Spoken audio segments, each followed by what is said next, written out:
Salut les amis, dans cette vidéo nous verrons comment procéder pour obtenir son propre titre foncier à partir d'un terrain déjà immatriculé, c'est-à-dire par morcellement ou par mutation. Choisir son terrain, son quartier est devenu un défi très sérieux dans notre pays. D'un côté, des catastrophes naturelles telles que des inondations, des glissements de terrain. De l'autre côté, des causes humaines telles que des constructions mal faites qui s'écoulent sur d'autres bâtiments innocents. Quand ce n'est ni l'un ni l'autre, c'est l'État qui vient faire déguerpir les populations, soit par décision d'utilité publique, dont expropriation dans ce cas, ou par nullité du titre foncier, tout simplement parce que défaut de procédure, problème de procédure. Préalable, il faut visiter le terrain, l'apprécier, l'acheter au gré à gré par devant notaire avant tout morcellement administratif. Commençons donc cette vidéo par l'étape de la visite de terrain.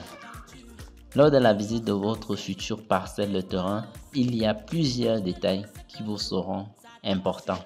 Contrôlez que les dimensions entre les bornes soient équivalentes aux dimensions que vous lisez dans le plan que vous a présenté votre vendeur.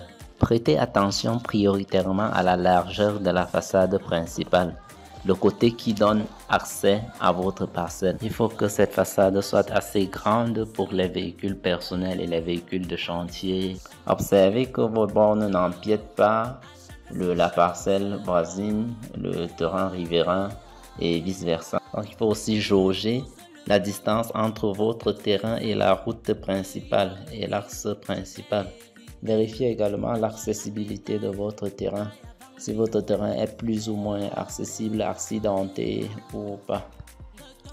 Sur le plan administratif, vérifiez que votre terrain, le titre foncier de votre vendeur est rattaché au réseau géodésique national du Cameroun. Il faudra également chercher à savoir si le terrain existe dans la mise à jour cadastrale. Est-ce que le plan du terrain est bel et bien représenté dans la mise à jour au service des mises? Donc, il faudra se rassurer également qu'il est bien inscrit sur le certificat de propriété, grévé d'aucun droit ni aucune charge. Je vous recommande de faire établir le certificat de propriété par vos soins. Sur le plan financier, renseignez-vous, cherchez à savoir le coût du mètre carré dans cet endroit, dans ce quartier-là.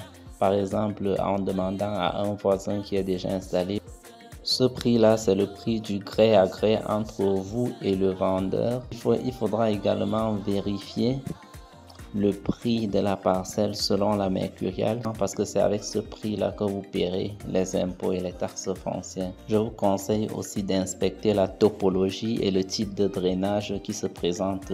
La présence des grandes pentes, des bassins, des failles, des plis, également le potentiel d'érosion, le potentiel d'inondation. Est-ce que dans ce quartier, il y a généralement des inondations, des éboulements, des glissements de terrain? Donc, je vous conseille de contrôler ça vigoureusement. Donc, observez si l'un de vos voisins pratique l'élevage ou l'agriculture, parce que vous savez, l'élevage, ça crée beaucoup d'odeurs insupportables, tandis que l'agriculture, ça attire les insectes et les animaux. Renseignez-vous également qu'aucun de vos voisins ne pratique une activité chimique intense, qu'il n'y ait pas de laboratoire de production de vin ou de produits pharmaceutiques.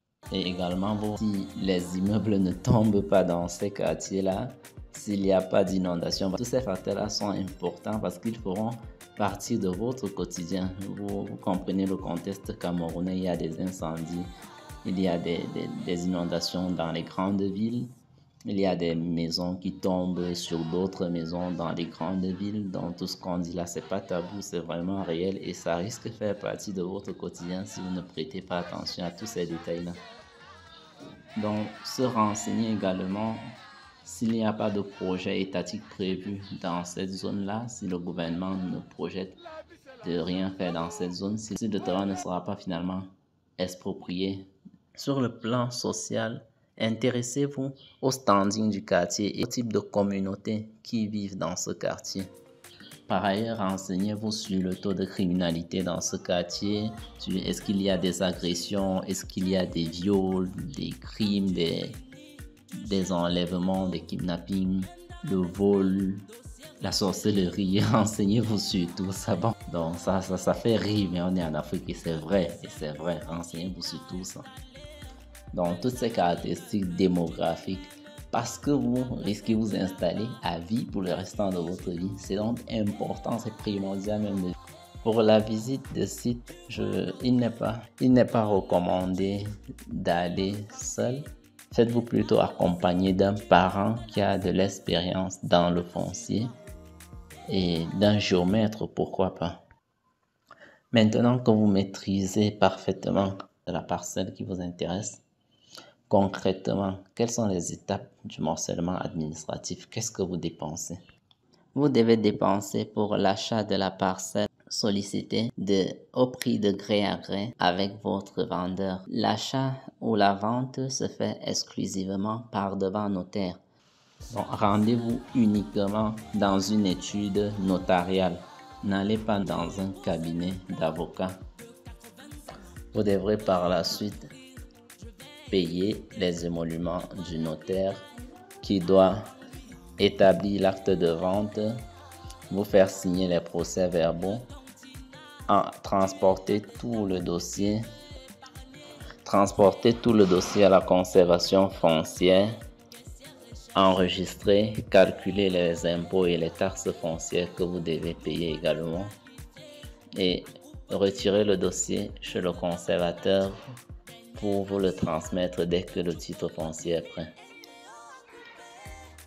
Donc tout cela doit se faire conformément à l'ordonnance numéro 74/1 du 6 juin 1974.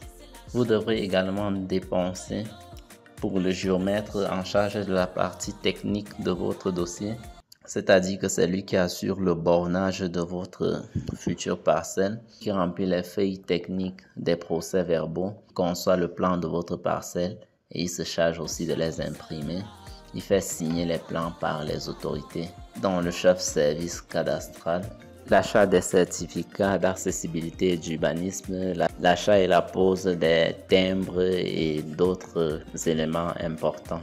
Et il transmet tous ces documents au notaire dès qu'il a fini à son niveau. Donc, gardez le contact avec le notaire ainsi que le géomètre. Restez en contact avec eux, relancez-les de temps en temps dès que nécessaire. Dès lors que tout est prêt, vous entrez en possession de votre titre foncier. Donc le terrain est officiellement à vous. Toutes mes félicitations. N'oubliez pas de vous abonner, d'aimer et de partager nos vidéos afin que plusieurs Camerounais en soient édifiés. Nous produirons très prochainement, si Dieu veut, une vidéo sur comment obtenir un titre foncier à partir d'un terrain qui n'est pas immatriculé, un terrain qui fait partie du domaine national. Merci pour votre patience et pour votre écoute avec beaucoup d'intérêt. Merci, bonne suite.